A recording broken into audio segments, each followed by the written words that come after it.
नारायण जी।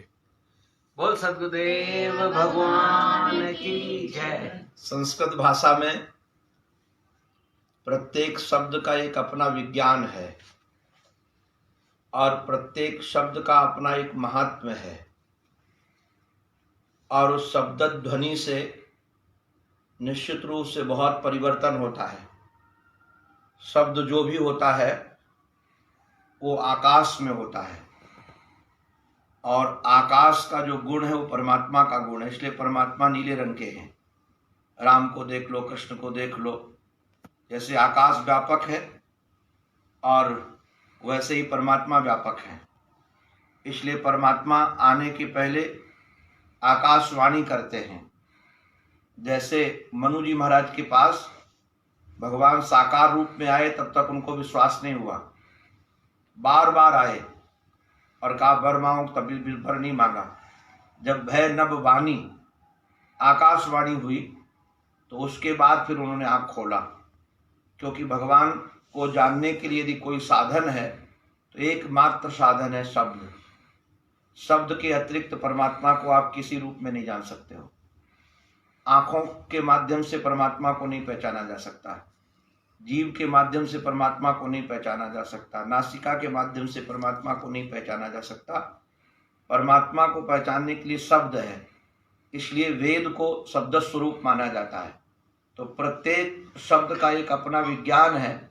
जैसे 9 शब्द है, अभी 9 वर्ष प्रारंभ हो रहा है। 9 वर्ष एक धातु है जिससे 9 शब्द बनता है, वो है नी नए।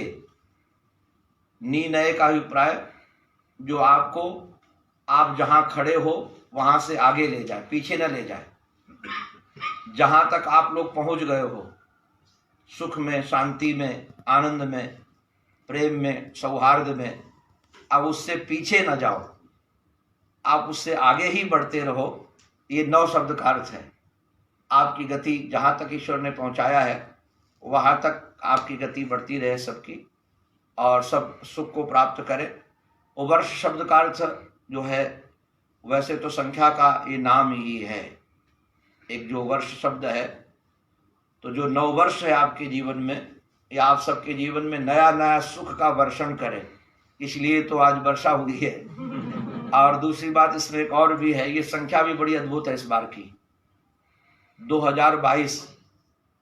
2022 को यदि आप लोग जोड़ोगे तो 2 2 2 6 हुआ, और 6 ही सुख के साधन है। 7वां सुख का साधन नहीं है संसार का। 5 ज्ञानेंद्रियां सुख का साधन है और 1 मन सुख का साधन है।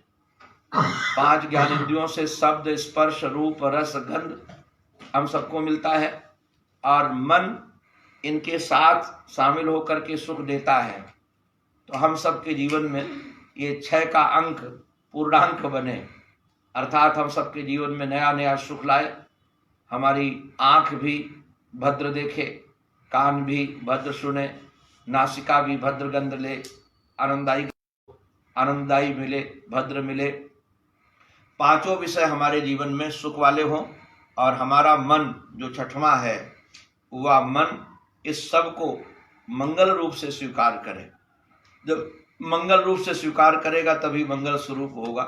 मंगल नाम परमात्मा का है। मंगल किसको कहते हैं? परमात्मा को। मंगलम भगवान विष्णु, मंगलम गरुणध्वज, मंगलम पुंडरीकाक्ष, मंगलायतनो हरि। ये मंगल शब्द अर्थ ही भगवान का है। मंगल आपके सबके जीवन में हो, इसलिए भगवान राम को कहते हैं मंगल भवन अमंगल हारी, द्रवौ सुदशरथ अजर विहारी। तो जो मंगल भवन भगवान है वो आप सबके जीवन में मंगल करे। आप सबका जीवन 9 वर्ष नए नए सुख लेकर के आए, और ईश्वर आपको नया नया आनंद प्रदान करे। आपके जीवन में भूत का भूत कभी परेशान न करे, और भविष्य का भय भयभीत न करे। वर्तमान में आप सब आनंद में रहो, यही ईश्वर से प्रार्थना है। सर्वे भवन्तु सुखिनः, सर्वे सन्तु निरामयाः, सर्वे भद्राणि पश्यन्तु, माँ कश्चित् दुख भाग भवे। वैसे तो हम लोगों का, सनातन धर्मावलंबियों का ये नया वर्ष नहीं है। हम लोग तो चैत्र शुक्ल पक्ष प्रतिपदा को मनाते हैं। किंतु कई जगह ऐसी होती है, लोक रीति भी होती है और वेद रीति भी होती है। तो लोक वेद रीति तो ये है कि हम लोगों की परंपरा वही है, ये वेद रीति है। किंतु लोक रीति ये है कि जहाँ हम हैं वहाँ जो नवा वर्ष मनाया जा रहा है उसको मना ले, उसका भी विरोध न करें। लोक रीति का भी एक अपना महात्म है, क्योंकि अगर हम केवल वेद रीति मानेंगे, लोक रीति को स्वीकार नहीं करेंगे, तो हम समाज के साथ मिलकर नहीं चल पाएंगे, और जब तक मिलकर नहीं चल पाएंगे तो किसी लक्ष्य को प्राप्त नहीं कर पाएंगे। तो मेरा मानना तो ये है कि उत्सव तो जब जब मौका मिले तब तब मनाओ, अपने भी मनाओ, दूसरों के भी मनाओ। कारण क्या है, उत्सव जितने बार मिलेगा मनाने को उतने आनंद तो है, सब अपने ही है, कोई दुखी तो होने की जरूरत नहीं। आनंद मना रहे हैं तो हम उनके आनंद में शामिल हैं, उनके आनंद में शामिल है। तो हमारे लिए तो कई बार एकादशी जैसे होती, 2 बार होती ना एकादशी, तो कई लोग कहते बहुत फायदे का 2 एकादशी रहेंगे, और क्या दिक्कत है, 2 बार जन्माष्टमी मनाएंगे। जितने बार मिले उतने बार मौका मिला आनंद लेना चाहिए।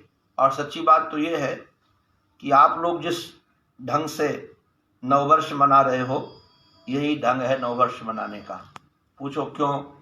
जैसे मकान बनाते हैं ना, तो मकान की जो नींव होती है, वो नींव बड़ी मजबूत होती तभी मकान उसमें टिकता है, नींव दिखती नहीं है। तो ये जो नया वर्ष प्रारंभ हो रहा है उसकी नींव है। अब पूरा वर्ष इसी पर खड़ा होगा, पूरा वर्ष इसी पर खड़ा होगा। तो भगवान नाम का सुमिरन करते हुए, भगवान नाम का चिंतन करते हुए नववर्ष हम पूरा बिताएंगे आनंद से। तो भगवान नाम पर जो वर्ष टिका होगा वो हमारे जीवन में मंगल ही करने वाला है। इसलिए इससे बढ़िया कोई तरीका नहीं है भगवान का स्मरण करते हुए। खाना पीना तो जिंदगी भर का काम है, और हमको तो अच्छी बात लगे, पूरा 2-3 बच्चे भी हमारे रुके हुए हैं, श्रेया भी है, सोनिया भी, और हमारा अनमोल भी है। अच्छा लगा, और वो तो मनाना ही है हर वर्ष। तो जैसे ढंग से जो अवसर मिले, और जितने हो सके अच्छे अच्छे पर्वों पर हम अपने साथ परिवार के साथ मनाएं, तो हमको अपनी संस्कृति का पता चलेगा। और मेरा मानना तो ऐसा है कि यदि हमारे लिए लोग इतना सुख की कामना करते हैं, अगर कोई 75% हमारी बात मान रहा है, तो 25% तो उनकी बात भी माननी चाहिए जो 75% मान रहे हैं। उनकी खुशी के लिए भी जीना चाहिए, और जो बड़ों की खुशी के लिए जीता है भगवान उस पर बड़ा अनुग्रह करते हैं। भागवत में एक बहुत दिव्य चरित्र है, उसकी चर्चा करके मैं मौन होऊंगा। ध्रुव जी महाराज को क्रोध आ गया। क्यों क्रोध आ गया? क्योंकि उनके भाई को यक्षों ने मार डाला। तो भाई को मार डाला तो उनको बहुत क्रोध आया, तो सेना लेकर सबको मार रहे थे और क्रोध में थे। इतने में मनु जी महाराज ने आकर के ध्रुव को कहा कि ये मार्ग सज्जन पुरुषों का नहीं है, नायम मार्गो ही साधु नाम ऋषि के शानुवर्ती नाम। जो सज्जन पुरुष को होता वो मार्ग नहीं, इस मार्ग को छोड़ दो। तो ध्रुव ने तुरंत छोड़ दिया। जैसे छोड़ा तुरंत, तो उनके साथ जो संपत्ति के अधिपति हैं कुबेर, वो प्रकट हो गए और कहा वर मांगो। तो उनसे फिर भगवत भक्ति का वर मांगा। तो महर्षि हमारे कहते थे कि जो अपने बड़ों का आशीर्वाद मानता है, आज्ञा मानता है, उसके साथ संपूर्ण दिशाओं के देवता परमात्मा तक उसके साथ हो जाते हैं। और परमात्मा साथ हो जाएंगे तो फिर क्या जीवन सुख में होगा। परमात्मा साथ करने के लिए बड़ों की आज्ञा माननी चाहिए, और जो बड़ों की आज्ञा मानता है तो उसके सामने फिर बाद में बड़े बड़े झुक जाते हैं।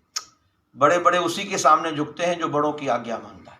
हमने जीवन में देखा है, जो अनुशासन में रहता है उसके अनुशासन में अपना मन रहता है, और जिसके अनुशासन में मन रहता है उसके अनुशासन में सारा संसार रहता है।